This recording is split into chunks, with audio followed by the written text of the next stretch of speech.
Shalom Pastor Joy. Selamat malam. Ya, Maaf, dia. Pak Pastor. Sudah selesai meetingnya Pastor? Sudah. Baik. Kita mulai ya Pastor ya. Iya, iya. Baik. Saya ucapkan shalom kepada Bapak Ibu yang diberkati Tuhan. Kita jumpa kembali dalam FWF Osaka Firman Workshop Fellowship, obrolan santai keluarga Allah. Malam hari ini kita akan diberkati dengan pelayanan firman yang dibawakan oleh hambanya Pastor Joy Manik dari Surabaya. Sebelum kita mendengarkan sabda Tuhan, kita akan terlebih dahulu awali di dalam doa. Saya mohon kesediaan Ibu Christine untuk memimpin kita di dalam doa. Silakan Bu Christine. Baik Bayu, Bapak Ibu, mari kita datang pada Tuhan dalam doa. Bapa di surga, Allah yang penuh kasih, kami mengucap syukur kepadamu Bapa, karena pada malam hari ini kami kembali bersama-sama berkumpul di Zoom ini untuk belajar tentang firman-Mu. Terima kasih Bapa, karena Engkau telah menghadirkan Pastor Joy Manik yang akan menuntun kami belajar tentang firman-Mu. Urapi dan berkati beliau Tuhan dengan kasih setiamu, bentengi mereka dengan kuasa roh yang kudus, agar beliau bisa memberikan kami tuntunan tentang firman-Mu sesuai dengan kebenaran firman-Mu. Bapa, berkati juga Bu Ayu yang selalu memfasilitasi kami untuk kami bisa belajar tentang firman-Mu dalam Zoom ini Tuhan. Berkati segala perangkat yang Bayu pakai untuk Zoom ini supaya lancar semuanya Tuhan, sehingga malam ini kami bisa belajar terkait dengan kebenaran firman. Berkati semua saudara kami yang sudah hadir pada Zoom ini Tuhan, biarlah kami semua anak-anak-Mu haus tentang firman Tuhan. Kami senantiasa ingin belajar tentang firman-Mu agar firman-Mu yang kami pelajari, yang kami dengar, yang kami pahami, dapat kami mengerti dan dapat kami terapkan dalam kehidupan kami sehari-hari sesuai dengan rencana dan kehendak-Mu. Terima kasih Bapa atas kasih setiamu dalam setiap nafas kehidupan kami. Biarlah kami senantiasa hidup seturut dengan firman-Mu. Terima kasih Tuhan, di dalam nama anak-Mu Yesus Kristus kami berdoa. Haleluya. Amin. Amin. Amin.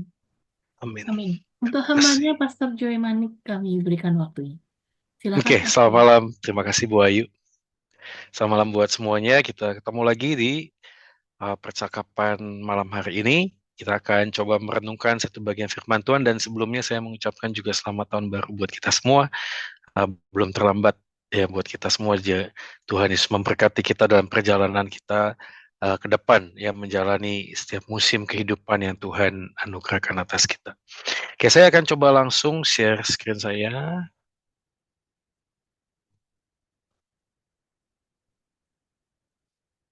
Ya.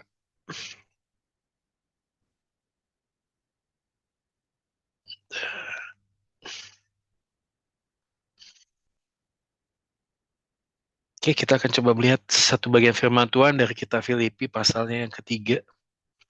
Nah, saya akan mulai membacanya dari ayat yang ke-10. Yang kuhendaki ialah mengenal Dia dan kuasa kebangkitannya dan persekutuan dalam penderitaannya, di mana aku menjadi serupa dengan Dia dalam kematiannya, supaya aku akhirnya beroleh kebangkitan dari antara orang mati. Bukan seolah-olah aku telah memperoleh hal ini atau telah sempurna, melainkan aku mengejarnya kalau aku dapat juga menangkapnya. Karena aku pun telah ditangkap oleh Kristus Yesus. Saudara-saudara, aku sendiri tidak menganggap bahwa aku telah menangkapnya, tetapi ini yang kulakukan, aku melupakan apa yang telah di belakangku dan mengarahkan diri kepada apa yang di hadapanku. Dan berlari-lari kepada tujuan untuk memperoleh hadiah, yaitu panggilan surgawi dari Allah dalam Kristus Yesus. Demikianlah firman Tuhan, kita berbahagia kalau kita menjadi pelaku firman di dalam kehidupan kita hari lepas hari. Nah, saudara sekalian, kita bicara tentang divine purpose, sebuah tujuan, ya, tujuan yang mulia, sacred, Ya, tujuan yang tidak hanya sekedar sebuah tujuan hidup, karena setiap manusia itu begitu lahir dalam dunia ini.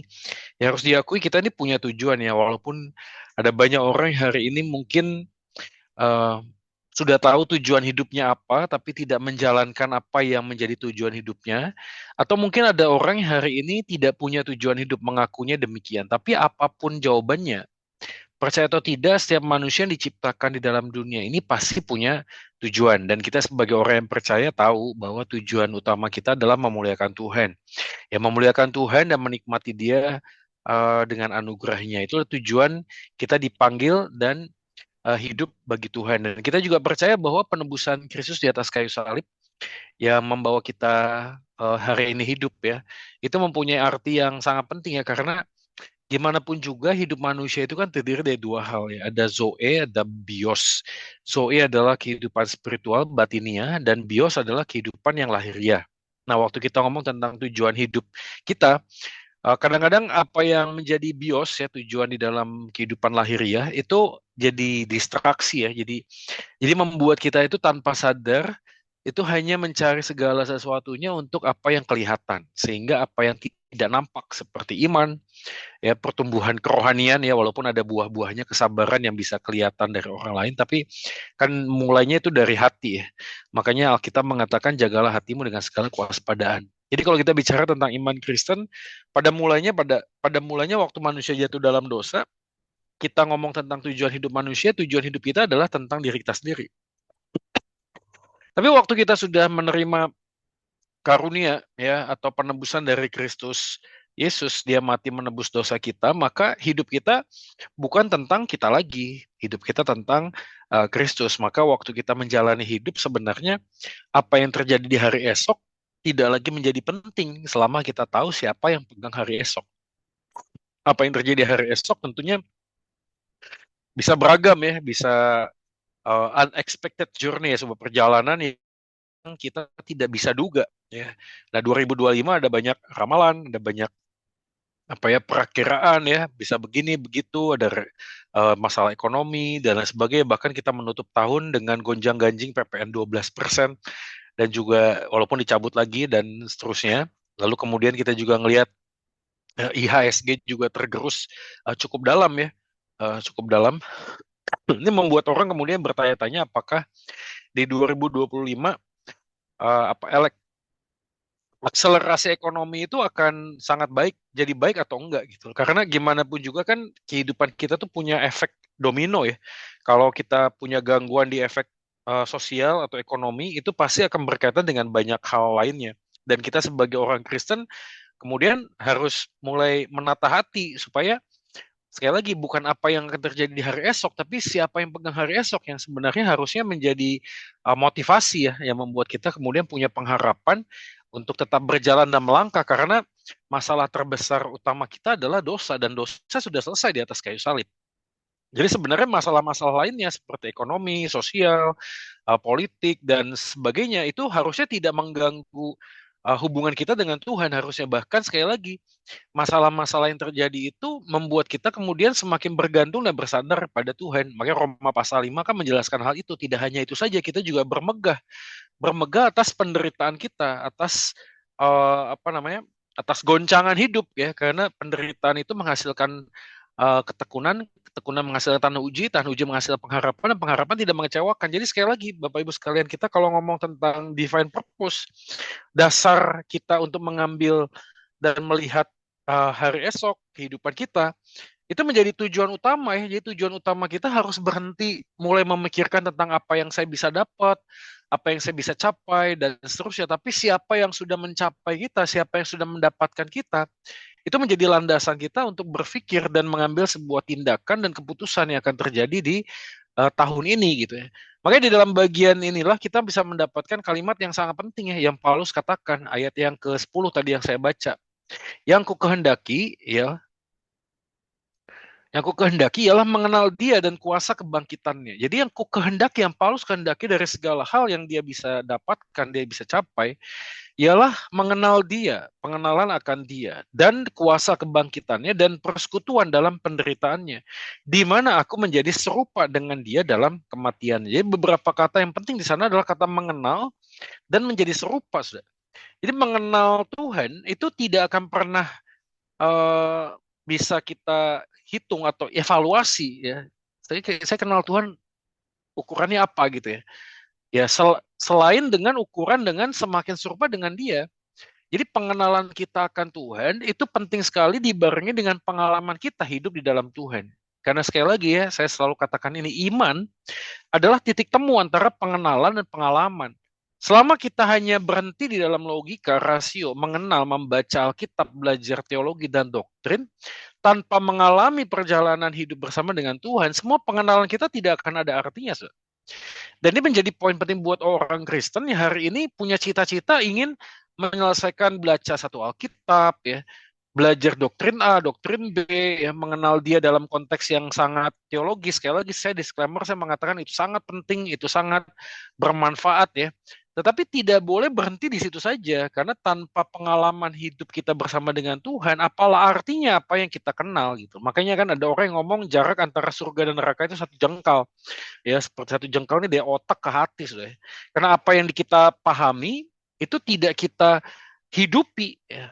Nah, kalau apa yang kita pahami tidak kita hidupi ya kita tidak ada bedanya dengan orang Farisi ya. Orang Farisi yang memahami segala sesuatu dengan ngelotok tapi di dalam kehidupan hari-harinya tidak menunjukkan buah-buah pertobatan ya, buah-buah keserupaan dengan Kristus.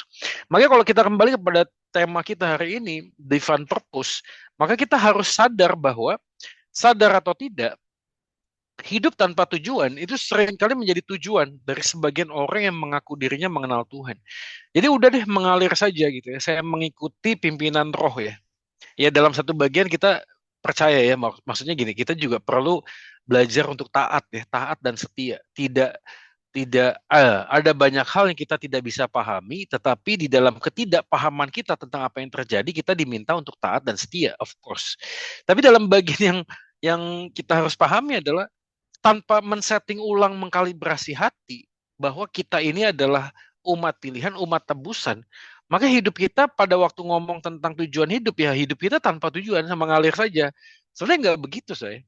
Jadi waktu manusia itu waktu Tuhan menciptakan manusia, itu kan ada dua elemen nih, debu tanah dan juga nefas. Ya, nafas alam menghembuskan nafas.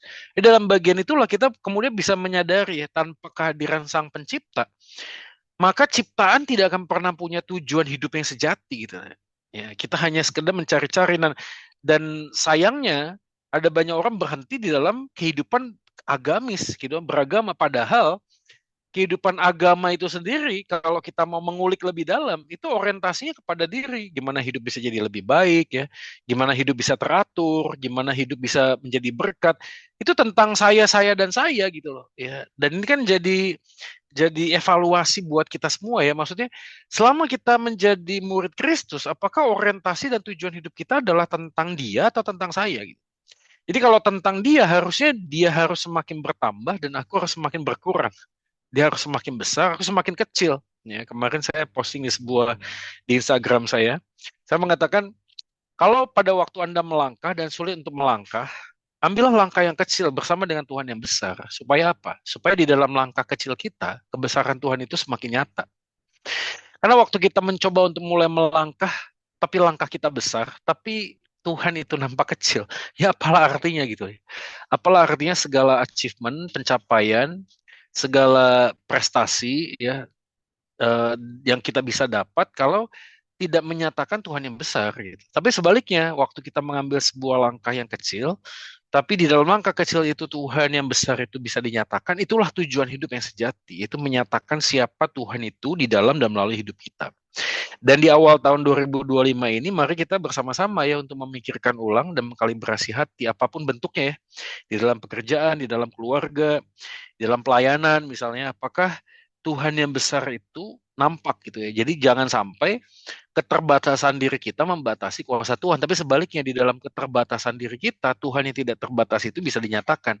Maka ini selaras dengan apa yang Alkitab katakan ketika Paulus juga mengatakan di dalam kelemahan kulah ya kuasanya sebagai nyata. Dalam arti kata lain, pengakuan terhadap kelemahan itulah menjadi awal untuk bisa mengalami akan kuasa Tuhan dinyatakan. Sebaliknya kalau kita merasa bisa, merasa kuat, merasa mampu, maka untuk apa lagi gitulah kita bergantung kepada Tuhan ya. Jadi salah melihat masalah itu membuat hidup kita tuh hidup dalam masalah. Ya. Jadi kalau ada pergumulan, ada masalah, ada pergumulan, justru di sanalah kita melihat betapa lemah dan kecilnya saya dan betapa besarnya Tuhan di dalam kehidupan saya, di dalam menjalani hidup ini. Ya harusnya kan memang begitu ya. Jadi sekali lagi, saudara sekalian, apakah tujuan hidup yang sejati? Kalau kita melihat di Filipi pasal ketiga, kita menemukan sebuah konteks ya. Kita dengan cepat saja ya. Kalau kita melihat Alkitab kita di ayat yang ke-12, saudara sekalian, ada kalimat begini, bukan seolah-olah aku telah menangkapnya. Ayat 13a itu pengulangan, aku sendiri tidak menganggap bahwa aku telah menangkapnya. Jadi Paulus setelah dia mengatakan yang kukehendaki ia mengenal dia dan kuasa kebangkitannya dan persekutuannya, lalu dia mengatakan bukan seolah-olah aku telah menangkap ya, belum sempurna. Jadi kalau kita melihat gambaran ini, kita langsung bisa mendapatkan clue. Ya, clue-nya adalah kalimat maka aku menjadi semakin serupa dengan dia. Jadi aku belum menangkapnya di dalam konteks bagian yang lain adalah dia belum di dalam kesempurnaan seperti apa yang Tuhan inginkan. Nah, ini selaras dengan kalimat di ayat 12b. Melainkan aku mengejarnya. Ya, dengan cara apa? Melupakan apa yang di belakangku dan mengarahkan diri ke depan. Oke, melupakan dan mengarahkan diri ke depan. Dan kalimat yang berikutnya adalah di ayat yang ke-13. Ayat yang ke-13 mengatakan tujuan Paulus dari semua usahanya yaitu menangkap sesuatu. Ayat 12c. Dan ini diulangi di ayat 14, yaitu memperoleh hadiah berupa panggilan sorgawi dalam Kristus Yesus. Nah, sekali lagi ini menarik sekali karena saya gramatika penulisan kata-kata dan kalimat-kalimat ini, walaupun sifatnya itu pengulangan, sebenarnya adalah sebuah penekanan. Penekanan akan sebuah tujuan yang pasti, ya, tujuan yang sudah confirm. Maksudnya Paulus dalam arti yang lain tidak ada lagi tujuan yang lain. Ya. Yang aku ingin adalah, yang aku cari adalah, yang aku rindukan adalah supaya aku bisa menangkapnya, supaya aku bisa menangkapnya. Jadi orang yang sudah ditangkap oleh Kristus akan menangkap panggilan Kristus dalam hidupnya. Ya. Jadi orang yang sudah mengalami akan penebusan, mengalami hidup di dalam kasih karunia, mengalami kebaikan Kristus yang mati di atas kayu salib, itu akan punya mindset yang berbeda. Dan ini penting sekali ya. Jadi bukan sekedar kita jadi orang baik, bukan, tapi menjadi orang yang benar dengan mengalami perubahan cara berpikir yang benar. Karena apalah artinya perilaku yang baik tanpa sebuah pemahaman akan kebenaran gitu. Buat apa? Buat apa orang itu menjadi orang yang baik tapi tidak semakin mengasihi Tuhan? Buat apa gitu ya. Ini kan sama seperti ilustrasi yang kita sering dengar ya. Jadi kalau ada orang tua punya anak, okay, anaknya itu baik kepada semua orang, tapi dia melupakan orang tuanya, kita langsung melihat ini orang nggak baik gitu. Ya bagaimana mungkin kamu bisa baik kepada banyak orang, tapi kamu melupakan siapa yang membuat kamu ada gitu. Ya nggak mungkin gitu ya. Ini orang yang paling durhaka sedunia gitu ya. Sejahat-jahatnya orang tuh gini loh, tetap masih ingat orang tua kan, minimal itulah ya. Betul nggak sih? Tapi sebaik-baiknya orang kalau melupakan orang tua itu jahat banget gitu. Bagaimana mungkin kamu melupakan orang tua? Nah sama, ketika orang itu melakukan perbuatan yang baik kepada orang lain, tapi melupakan Tuhan, yang adalah sang pencipta, itu nggak ada nilai kebenarannya sama sekali. Ya dari sinilah kita mendapatkan sebuah poin penting ya sebenarnya. Waktu kita belajar tentang tujuan hidup. Tujuan hidup yang Tuhan sudah nyatakan kepada kita adalah, ini dia, Kristus. Itu dasar dari segala tujuan yang kita hidupi. Kristus, tidak ada yang lain, Kristus. Ya. Ayat 13 kata menangkapnya dibandingkan dengan kata karena aku pun telah ditangkap oleh Kristus. Maka orang yang sudah ditangkap oleh Kristus, dia menangkap panggilan sorgawi itu ya. Ayat 8 itu menjadi bagian informasi apa yang dimaksudkan dengan kalimat aku pun telah ditangkap dan dia melupakan apa yang ada di belakangku. Nah, kalimat ini menunjukkan sebuah gambaran ayat 8, yaitu Paulus menunjukkan siapa dia di masa lalu. Ya. siapa dia di masa lalu. Ini menarik ya saudara sekalian ya. Karena kalimatnya yang dikatakan oleh Paulus nih jelas banget. Dia mengatakan segala sesuatu yang kuanggap rugi karena pengenalan Kristus, Tuhanku lebih mulia dari semuanya. Apa yang dia katakan kepada kita semua ya. Sekalipun ayat 4, aku ada alasan untuk menaruh percaya. Ayat 5, disunat pada hari yang ke-8 dari bangsa Israel, suku Benyamin, orang Ibrani asli, pendirian tentang hukum Taurat aku orang Farisi, kegiatan aku penganiaya jemaat, tentang kebenaran dalam mentaati hukum Taurat aku tidak bercacat. Ini kalimat-kalimat yang kadang-kadang waktu kita membaca, aku melupakan apa yang di belakangku. Loh, kok ingat? Gitu ya. Ini penting, saudara. Kenapa kok Paulus mengatakan aku melupakan, tapi pada waktu ayat 4 dia mengingat segalanya. Karena kata melupakan, nanti kita akan eksplorasi itu lebih dalam. Itu bukan berarti menghilangkan semua yang ada dalam pikiran kita, bukan. Nah, sebelum kita nanti kita akan bahas itu lebih dalam, tapi saya mau berhenti di sini dulu. Jadi waktu Paulus mengatakan aku disunat pada hari ke-8, itu sedang menunjukkan dia beda dengan keturunan Ismail yang disunat pada waktu remaja. Dia lebih solid, sudah ya, lebih pokoknya dia lebih di atas rata-rata. Bukan hanya itu, dia suku Benyamin. Ya, suku Benyamin tuh keturunannya Raja Saul, raja pertama tuh suku Benyamin, sudah ya.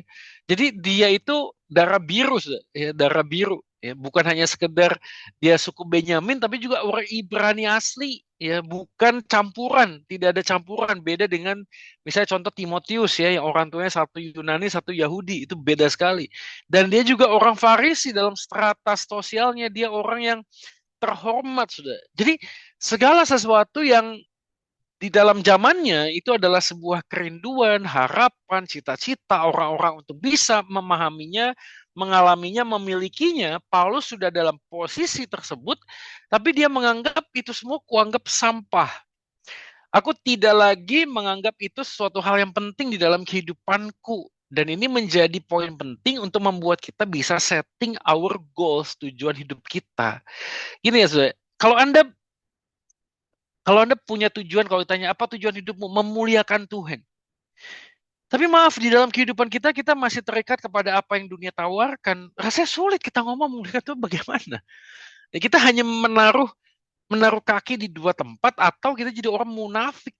Kita merasa bahwa kita sedang mengejar kemuliaan Tuhan, kita sedang mengejar panggilan surgawi, tetapi kita sendiri sedang terbebani dengan segala hal yang terkait dengan apa yang dunia tawarkan. Sekali lagi ya, saudara, ini bukan berarti kita meninggalkan dunia tuh nggak nonton TV ya, nggak beli baju gitu, nggak ke mall, nggak makan di restoran, bukan itu sebenarnya. Tapi apakah yang mendorong kita untuk melakukan segala sesuatu gitu? Apakah Kristus ada di dalam motivasi kita waktu belanja? Apakah Kristus ada pada waktu motivasi kita memilih makanan? Apakah Kristus ada di dalam motivasi kita mengambil keputusan pekerjaan? Apakah Kristus terlibat di dalamnya? Apakah kita melihat Yesus melampaui apa yang kita kerjakan? Karena kalau tidak demikian, maka yang bergerak di dalam diri kita adalah ya keinginan diri saja gitu loh, keinginan diri saja. Ya.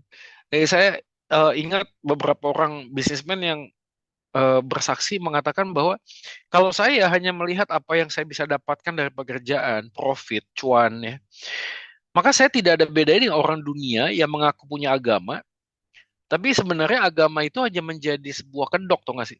Hanya sebuah kemasan yang membuat saya itu bisa tampil baik dan elegan gitu ya. Sekali lagi ya, kan ada tingkat moralitas ya sudah ya. Ada orang yang punya moralitas baik dalam pekerjaan, tidak nipu ya, lalu ibadahnya bagus ya, lalu kemudian tidak pernah ngomongin orang. Ya, oke, itu strata yang baik, moralitas itu tidak salah. Tapi kalau kita tidak melihat Kristus di atasnya, maka moralitas yang baik itu bisa membuat kita menjadi orang yang sombong secara rohani. Sadar atau tidak ya? Sadar atau tidak? Percaya atau tidak percaya? Karena manusia sudah jatuh dalam dosa. Kedagingan kita itu bisa begini, saudara. Kita bisa kan ada dua ya. Kita bisa melakukan perbuatan yang jahat, oke? Itu melanggar apa yang Tuhan perintahkan. Tapi kita bisa melakukan apa yang seharusnya baik yang Tuhan inginkan, tapi kita tidak lakukan. Sama saja. Yakobus juga mengatakan begitu kan. Ya. Kalau kamu tahu apa yang baik dan kamu tidak melakukannya, ya sama saja gitu loh. Makanya hukum Taurat itu dengan segala aspek, jangan membunuh, jangan mencuri, jangan ada padamu dan lain sebagainya, itu dimulai dari sebuah sebuah confession, pengakuan. Aku adalah Allah yang membawa engkau keluar dari tanah perbudakan. Jadi itu kepemilikan. Kepemilikan berarti bangsa Israel pada waktu melakukan semua hukum itu didasarkan kepada sebuah landasan bahwa aku bukan milikku lagi. Ya. Nah, inilah yang menjadi poin penting buat kita, sehingga ini pelajaran ya, tanpa melepas apa yang kita banggakan, kita tak mungkin mengandalkan Kristus yang kita dambakan. Sangat sulit, saudara. Sangat sulit. Makanya di dalam perjalanan hidup kita mengikut Yesus, poin yang utama adalah kita harus melepas untuk bisa mendapat.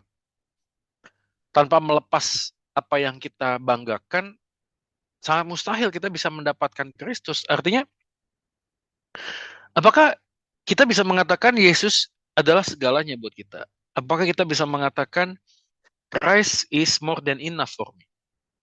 Kalau segala sesuatu dalam hidup saya diambil daripada saya akan tetap menjadi pribadi yang sangat menyenangkan Tuhan.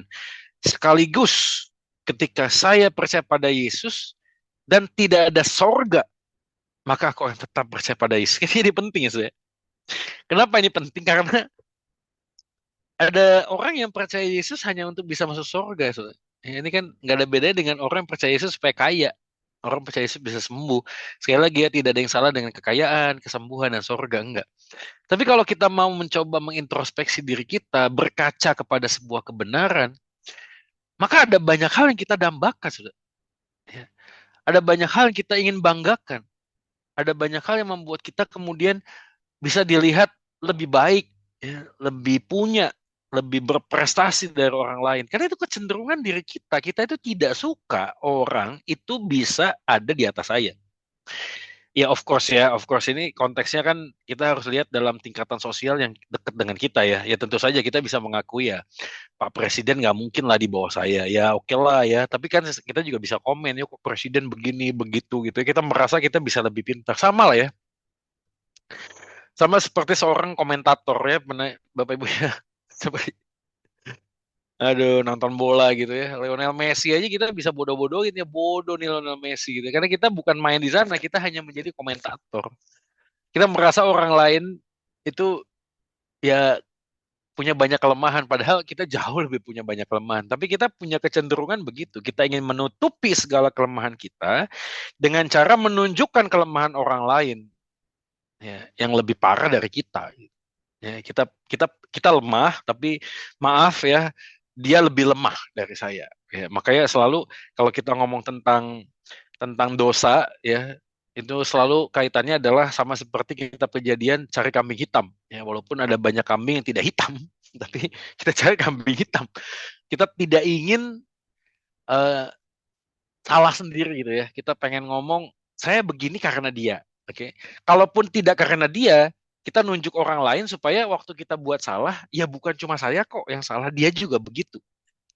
Nah, saya ingat waktu itu ada seorang suami ya, itu konseling lalu ngomong panjang lebar, dia komplain dengan istrinya, karena istrinya begini begitu dan lain sebagainya, dia mau menceraikan istrinya.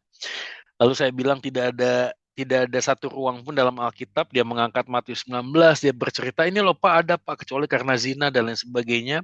Lalu saya bilang konteksnya bukan begitu, itu juga tidak memberikan ruang untuk bisa berpisah. Lalu dia mengangkat semua kejadian di perjanjian lama dan seterusnya, mencari celah supaya dia bisa punya afirmasi dari saya bahwa dia bisa bercerai. Panjang kali lebar kali tinggi saya bilang tidak ada ruang. Anda tahu di akhir percakapan yang mengatakan, Pak, Ahok saja bercerai, maka saya tidak boleh. Saya dalam hati itu ya tergelitik ya. Maksud kalimat ini apa gitu? Kalimatnya ya Ahok aja bisa cerai. Ya saya bilang, kenapa Ahok? Kenapa nggak cari yang lain? Kenapa nggak ngomong Daud sama Batseba? Ya kenapa nggak ngomong Salomo gundiknya banyak gitu? Kalau memang orientasinya hanya itu. Kan nggak bisa gitu loh. Tapi itulah natur dosa kita. Natur dosa kita adalah kita tidak ingin di bawah orang lain. Kalaupun kita ada di bawah orang lain, harus ada orang lain yang sama-sama di bawah kita. Dan itu adalah sebuah bentuk kebanggaan diri. Kita merasa diri kita punya achievement, punya prestasi. Dan sulit sekali untuk kita bisa mendapatkan Kristus kalau kita tidak melepaskan apa yang kita banggakan. Nah, saudara, apa yang menjadi problem kita hari-hari ini itu karena dosa. Dan natur dosa ini menjadi hambatan. Hambatannya adalah natur dosa di dalam kedagingan ya. Sekali lagi roh memang menurut daging lemah. Kita punya masing-masing pergumulan di dalam kedagingan kita. Kita masih punya tarikan ya. Tarikan terhadap apa yang kita pikirkan. Nggak semua orang suka prestasi. Mungkin beberapa orang nggak penting prestasi, yang penting adalah uang. Beberapa orang yang nggak penting uang, tapi yang penting kehormatan, yang penting nama baik. Ya, ada orang lain nggak penting nama baik, yang penting adalah sebuah achievement, pencapaian-pencapaian ya. Apalagi ini awal tahun, ada banyak resolusi mungkin yang kita buat ya. Di akhir tahun 2025 saya akan mendapatkan A, B, C, saya akan begini, begitu dan lain sebagainya. Tapi kalau mau jujur ya, orientasi terhadap sebuah resolusi itu selalu tentang saya. Ini kan jadi problem ya. Kenapa? Karena natur dosa dalam masa lalu. Ya, maksudnya di dalam masa lalu kita punya beban. Ya, jadi gini ya. Saudara, kita ini tidak dilahirkan menjadi anak Tuhan. Enggak. Ya, oke. Kita ini diadopsi. Jadi sebelum kita jadi anak Tuhan, kita adalah budak dosa. Oke. Dalam perjalanannya tentu saja di dalam pemeliharaan Tuhan, di dalam kasih karunia-Nya, Tuhan menunjukkan kita ketemu A, B, C, kita mendengar tentang Injil, dan kita kemudian dengan kuasa Roh Kudus bertobat. Tapi apakah pertobatan itu menghilangkan apa yang terjadi di masa lalu? Tentu saja tidak. Tidak hilang, sudah. Dan bayang-bayang masa lalu itu menjadi hambatan kita. Kenapa? Karena kita pada waktu dulu miskin, dan kita pengen jadi kaya supaya kita tidak mengulang segala sesuatu yang buruk di masa lalu, maka kita berusaha natur dosa kita dalam masa lalu kita. Ada orang yang hari ini pernah terluka oleh orang tuanya, oleh papa mamanya. Kita tidak bisa menghindarkan kejadian itu, kita tidak bisa kembali ke dalam masa lalu itu perbaiki, nggak bisa. Dan itu menjadi beban kita di dalam kita berjalan di masa kini dan masa depan. Nah, pada saat itulah ada kepahitan, ada kebencian yang kita simpan, dan kita tidak bisa lepaskan. Dan tanpa sadar itu merenggut damai sejahtera kita. Kita sulit untuk bertumbuh dalam pengenalan kita akan Tuhan, karena kita sulit sekali untuk mengalami pengampunan. Kita bisa ngomong, kita bisa tahu Yesus mengampuni dosa saya. Tapi kita sangat sulit untuk mengampuni orang lain, mengampuni keluarga kita, mengampuni orang tua kita, mengampuni pasangan kita yang di dalam masa lalu pernah melukai dan menjadi mimpi buruk bagi kita. Nggak gampang, sudah. Ya, betul nggak sih? Nggak gampang. Ini menjadi hambatan. Sehingga tujuan kita yang tadinya untuk Kristus, kemudian berujung kepada menjadikan Kristus sebagai tempat pelarian. Ya, tempat pelarian. Dan yang ketiga adalah hambatan natur dosa kita adalah karena lingkungan. Dan kita tahu, kita sadar lingkungan kita juga sudah jadi dalam dosa. Setiap percakapan, setiap media sosial yang kita buka, setiap film yang kita tonton, itu memberikan informasi dampak ke dalam diri kita dan membuat mindset kita itu kemudian mengatakan, ya sudahlah, memang begitu kok. Ya memang begini kok. Atau mungkin kita bisa mengatakan, wah puji Tuhan saya tidak lebih buruk dari dia. Orang itu melakukan perzinahan, masuk penjara dan lain sebagainya, saya tidak seperti dia dan lain sebagainya.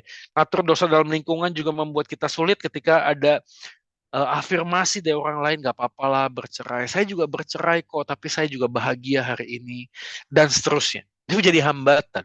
Jadi kesulitan kita untuk mengejar tujuan panggilan sorgawi itu, karena natur dosa ini akan terus kita bawa, saudara-saudara. Nah, ini nanti kita akan coba eksplorasi, ini bagaimana.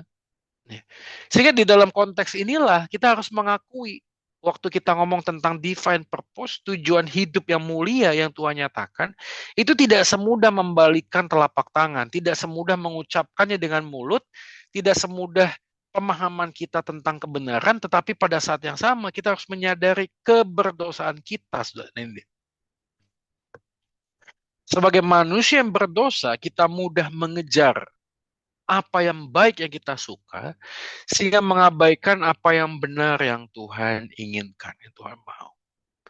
Nah, dari sini akhirnya kita bisa punya satu pemahaman yang lebih confirm gitu. Maksudnya kita ngomong tentang tujuan kita, tentang menangkap, dan ya kan Paulus mengatakan, aku belum menangkapnya, aku belum sempurna. Dalam konteks bagian itu, apa pesannya? Pesannya kita nggak mungkin dengan kekuatan dan usaha kita untuk mengejar itu nggak mungkin. Makanya kerinduan untuk yang kukehendaki ialah mengenal dia itu tidak hanya berhenti di sana, karena kalimatnya itu ditambahkan dengan kalimat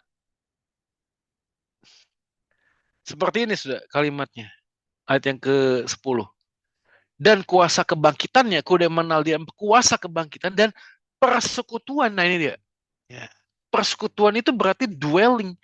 Dwelling itu berarti aku dalam dia, dia dalam aku gitu loh. Seperti pokok anggur yang benar itu ya. Ya, kita adalah ranting yang melekat. Nah, persekutuan itu adalah sebuah bentuk intimacy, sebuah bentuk kedalaman hidup bersama dengan Tuhan. Ya. Karena aku pun telah ditangkap oleh Kristus Yesus. Nah, dari sinilah kita kemudian mulai menjalani sebuah perjalanan hidup di musim kehidupan di tahun yang baru ini dengan sebuah keyakinan bahwa tanpa anugerah Tuhan, tanpa kuasa Tuhan, tanpa kuasa Roh Kudus, mustahil kita bisa melakukan apa yang menjadi tujuan Tuhan di dalam kehidupan kita. Itu sangat mustahil. Nah, dalam konteks itulah maka ini berita baiknya Kristus datang tidak mengubah perilaku yang kelihatan tanpa lebih dahulu mengubah motivasi yang tak kelihatan, mengubah hati. Ya, jadi problem utama manusia adalah hati manusia. The heart of the problem is the problem of the heart. Masalah utama manusia adalah hati manusia tersebut yang kemudian menyimpang ke kanan ke kiri. Ini bukan sekedar tentang pengetahuan, tentang resolusi, tentang disiplin rohani, tapi ini tentang hati. Tanpa hati yang diubahkan, maka kita akan sangat sulit untuk berjalan di dalam jalan kebenaran Tuhan. Nah, saya nggak tahu berapa banyak dari kita hari ini yang bergumul dengan tujuan hidup. Ya, sekali lagi saudara sekalian, kita bisa ngomong tujuan hidup kita adalah memuliakan Tuhan, menjadi semakin serupa dengan Dia, tapi tanpa pemahaman dan pengakuan bahwa hidup kita ini adalah manusia yang berdosa, yang sangat terbatas, yang tidak bisa melakukan apapun tanpa intervensi dari kuasa ilahi. Maka rasanya kita hanya ada berjalan di tempat, atau pengakuan kita terhadap tujuan hidup kita memuliakan Tuhan hanyalah lip service. Ya, hanyalah sebuah tagline yang tidak berbunyi apa-apa, sudah. Tidak ada apa-apa ya, seperti kalimat itu seperti gong yang bergemerincing, sudah. Ya, nggak ada manfaatnya. Apa manfaatnya? Itu tahun 2025 ya. Kalau kita ngomong tentang usia tetap terus berjalan. Ya.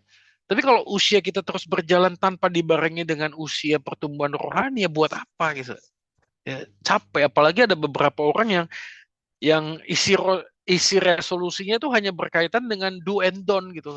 Saya tidak akan melakukan ini, saya akan melakukan itu, saya akan berhenti merokok, saya akan mulai membaca Alkitab, saya akan lebih rajin ke gereja, saya semakin aktif melayani. Tapi tanpa dimulai dengan sebuah pengakuan bahwa hati kita ini yang harus dipulihkan lebih dahulu. Ya, makanya Yesus kan mengatakan demikian sudah. Ya, dia mengutip perkataan Yesaya, benarlah perkataan nubuatan Yesaya, bahwa bangsa ini memuliakan aku dengan mulutnya, tapi hatinya jauh daripada aku. Ya. So, ini kan menjadi introspeksi yang penting ya, termasuk juga buat saya. Ya, apalagi dalam ladang pelayanan. Makanya dalam konteks bagian ladang pelayanan, saya menulis kalimat ini, jangan minta ladang pelayanan terbaik sebelum menjadi pribadi yang terbaik bagi Tuhan. Ini kan menjadi penting ya, saya. Kadang-kadang kita merasa bahwa mengenal Tuhan itu sama dengan melayani Tuhan gitu. Ya, ya betul sih. Ya, semakin orang mengenal Tuhan, buahnya adalah pelayanan, betul. Gitu ya. Tapi kan pengenalan kita akan Tuhan itu tidak bisa identik dengan pelayanan gitu loh. Apakah semakin banyak orang yang melayani, semakin sibuk dalam pelayanan, maka orang itu semakin mengenal Tuhan? Kan nggak begitu. Kan nggak begitu ya. Kan apa ya? Kalau cuma hanya sekedar aktivitas, menyanyi, ya, apalagi pelayanan asyir, berkhotbah sekalipun ya. Ya. Selesai, ya tanpa pengenalan akan Tuhan juga, aduh gampang banget ya pakai khotbah gitu ya, khotbah lu baca AI aja deh ya. Sekarang ada banyak AI kan namanya yang pinter AI maksudnya AI ya. Ya, semua poin-poin khotbah bisa didapat di sana sudah. Cara berkhotbah bisa didapat di sana sudah. Ya, semua ilmu, keterampilan, skill Anda bisa pelajari sudah.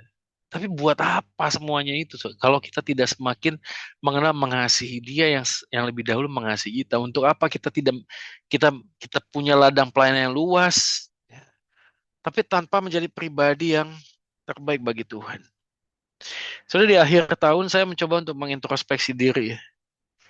Ya, dan introspeksi saya Itu mungkin dengan sebuah dasar ketika ketika Tuhan Yesus mendatangi Petrus, ingat ya. Ya, di Yohanes pasal 21 itu kan dikutip bagian itu ya. Dia bertanya kepada Petrus, "Do you love me more than this?" Ya.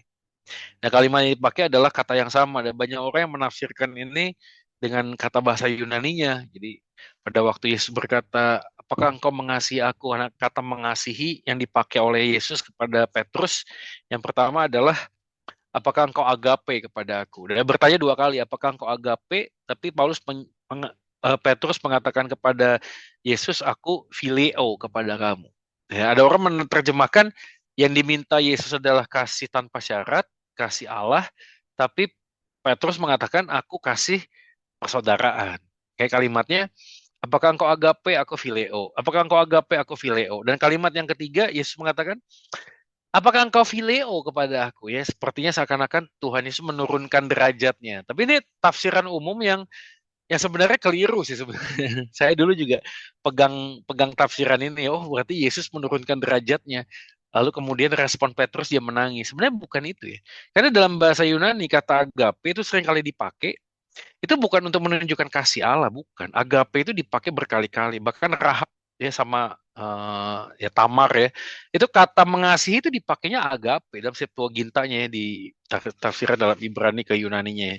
Itu agape. Jadi agape itu tidak identik, tidak menunjuk kepada kasih Allah, karena dalam bahasa Yunani kata kasih itu dipakai bergantian, dalam apalagi dalam kitab Yohanes ya. Itu selalu dipakai bergantian, sama seperti logos dan rema. Ada orang mau ngomong ya logos itu yang diucapkan, rema itu yang didapatkan. Sebenarnya enggak juga sih. Ya, itu kan penafsiran umum yang seringkali banyak orang yang memahaminya, oh logos sama rema beda. Enggak, itu hanya permainan kata dalam bahasa Yunani. Dipakai punya arti yang sama, tidak ada yang lebih tinggi, lebih rendah, sama. Nah, waktu kalimat itu disampaikan, kenapa kemudian Petrus menangis? Karena Petrus mengingat 3 kali dia menyangkal Yesus, dan Tuhan Yesus bertanya kepada Petrus 3 kali, seakan-akan ada sebuah pesan di balik kalimat itu adalah, sejauh apapun engkau berlari, Tuhan Yesus tidak pernah meninggalkan dan membuat dia jauh daripadamu. Tak ada tempat yang terlalu jauh sehingga tangan Tuhan tidak dapat lagi untuk mendekapnya. Ini kan poin penting ya. Dalam resolusi apapun yang kita lakukan dalam tahun 2025, kalau tidak diawali dengan kasih Tuhan yang sudah dinyatakan kepada kita, dan kita bergerak ya di dalam bentuk, Tuhan aku ingin mengasihi engkau di dalam ini, itu, dan lain sebagainya, maka tidak ada artinya apapun ya. Maka ini penting, yang bagian yang kedua nih saya sampaikan ya. Kalau tadi dasar, yang kedua ada alasan untuk hidup total dalam panggilan gitu. Jadi inilah sebenarnya, seperti tadi saya sudah mention ya, kita tidak dilahirkan menjadi anak Tuhan. Kita ini diadopsi. Ya. Maka orang yang sudah diadopsi jadi anak Tuhan, statusnya itu tidak berubah, dia jadi anak.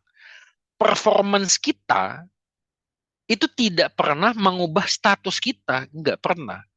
Tapi sebaliknya, orang yang sudah menjadi anak Tuhan selalu akan punya hati untuk memberi yang terbaik. Ayat 12-14, kata mengejar. Nah, ini katanya. Kata ini muncul 2 kali ya. Kata ini muncul 2 kali.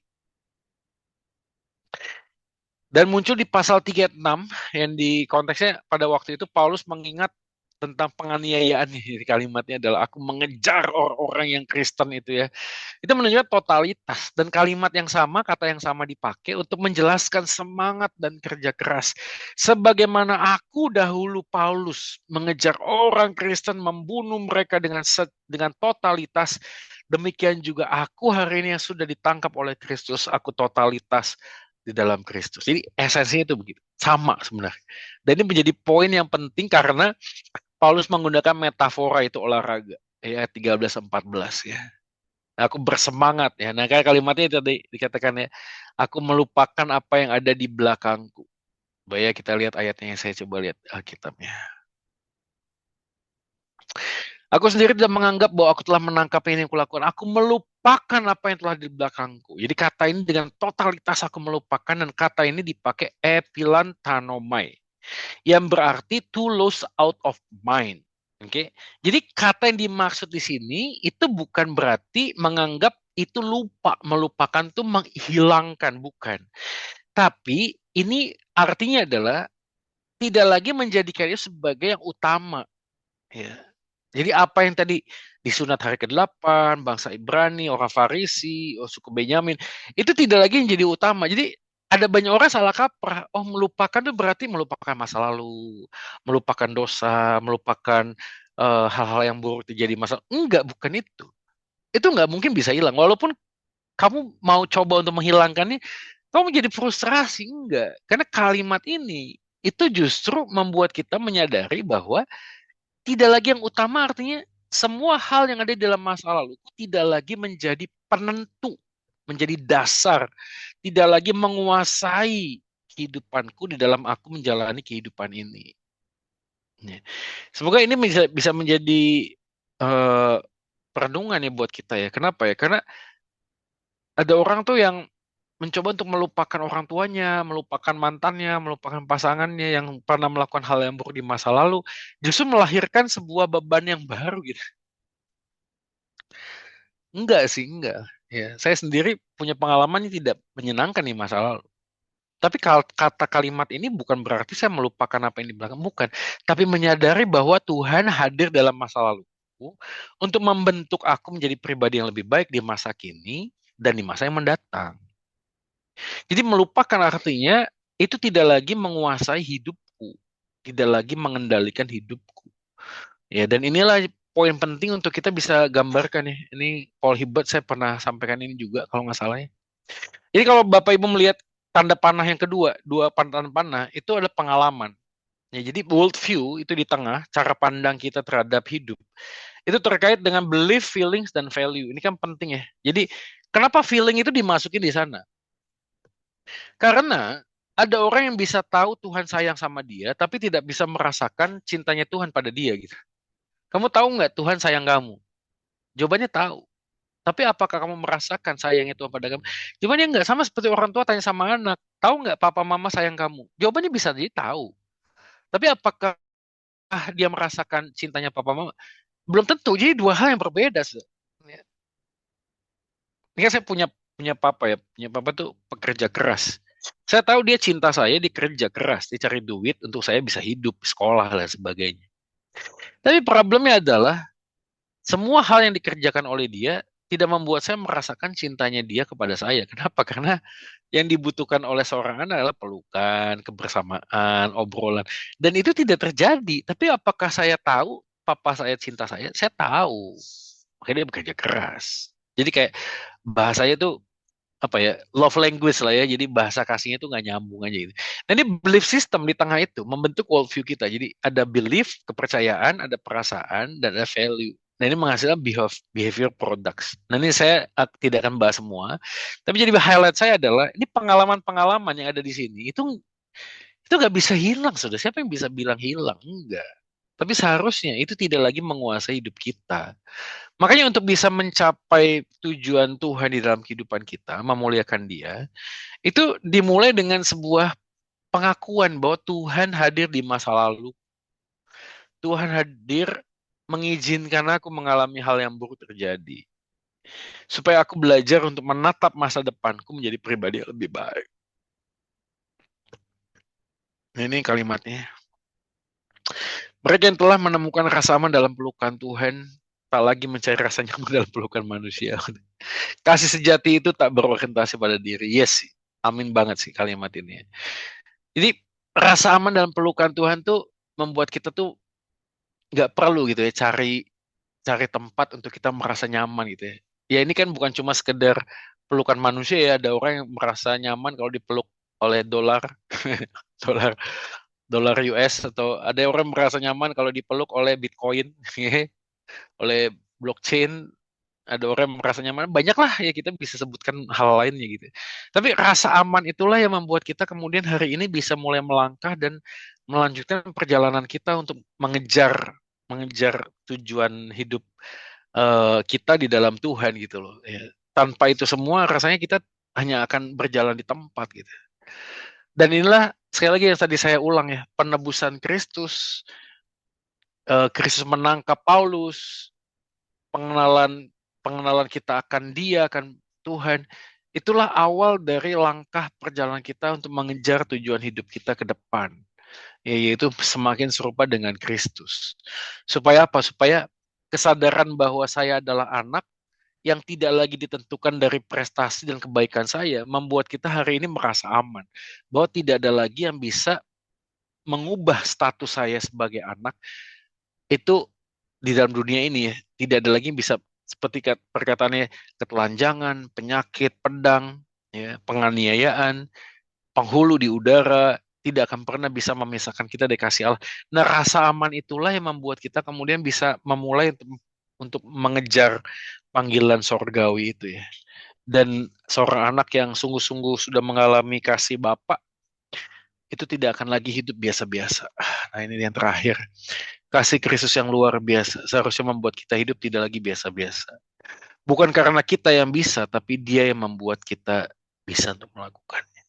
Nah, semoga di tahun 2025 ini kita bergerak dari dorongan kasih Allah yang sempurna ya, kasih Yesus yang ajaib yang mau menebus dosa kita, yang rela untuk mati, yang menderita, dan Dia bangkit, Dia naik ke surga. Di dalam Dia kita menemukan arti hidup yang sejati, tujuan hidup yang utama, sehingga hari ini hidup kita itu tidak biasa-biasa lagi, tapi kita menyatakan akan kasih Yesus yang luar biasa. Dan sebagai penutup buat kita hari ini, mari kita coba memikirkan ulang perjalanan hidup kita hari-hari ini. Apakah ada sesuatu hal yang menjadi penghambat ya, yang membuat kita kemudian bisa mengatakan tujuan hidup kita buat Tuhan, tapi kita hanya berjalan di tempat. Tapi sebaliknya, kalau kita sudah mengalami rasa aman di dalam Tuhan, ya kita tidak lagi mencari sesuatu untuk membuat kita nyaman gitu ya. Dan inilah menjadi modal besar ya, modal utama buat kita untuk melangkah di tahun 2025 ini, yaitu tak ada satu hal pun yang bisa membuat status kita sebagai anak itu hilang ya. Di dalam Dia kita menemukan kasih yang luar biasa sehingga hidup kita tidak lagi hidup yang biasa-biasa. Dan kiranya tahun 2025 ini setiap musim kehidupan yang Tuhan izinkan terjadi, kita terus berbuah ya, berbuah lebat karena kita berakar, kita bertumbuh di dalam kasih karunia-Nya. Dan Tuhan yang sudah memulai sebuah pekerjaan yang baik, ya Dia akan mengakhirinya dalam kesempurnaan dan sukacita yang sejati. Damai sejahtera buat kita semua, dan kiranya Tuhan Yesus memberkati kita. Mari kita berdoa. Terima kasih Tuhan buat kebaikan-Mu di dalam kehidupan kami. Kami berdoa untuk menjalani tahun 2025 ini. Hati kami melimpah dengan ucapan syukur dan kasih kepada Engkau ya Tuhan yang sudah mengasihi kami lebih dahulu. Jikalau Engkau melihat beberapa dari kami punya banyak pergumulan, kesulitan, kami mohonkan kiranya Tuhan dengan rahmat-Mu yang ajaib itu menuntun langkah perjalanan hidup kami. Bukan langkah yang besar yang kami inginkan, tapi langkah yang kecil bersama dengan Tuhan yang besar. Kami akan melihat banyak perkara yang ajaib yang dinyatakan, sehingga di dalam langkah kami yang kecil, Tuhan yang besar itu semakin dinyatakan, sehingga di dalam kelemahan, kuasa-Mu semakin nyata. Terima kasih ya Tuhan buat segala anugerah kebaikan-Mu di dalam kehidupan kami. Tuntunlah kami domba-domba-Mu yang lemah ini. Kami membutuhkan gembala yang setia, gembala yang baik, yang menunjukkan jalan.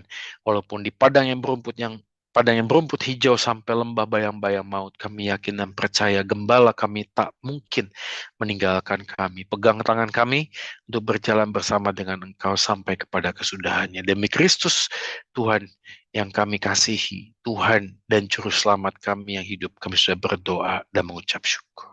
Haleluya. Amin. Tuhan Yesus memberkati kita semua. Amin.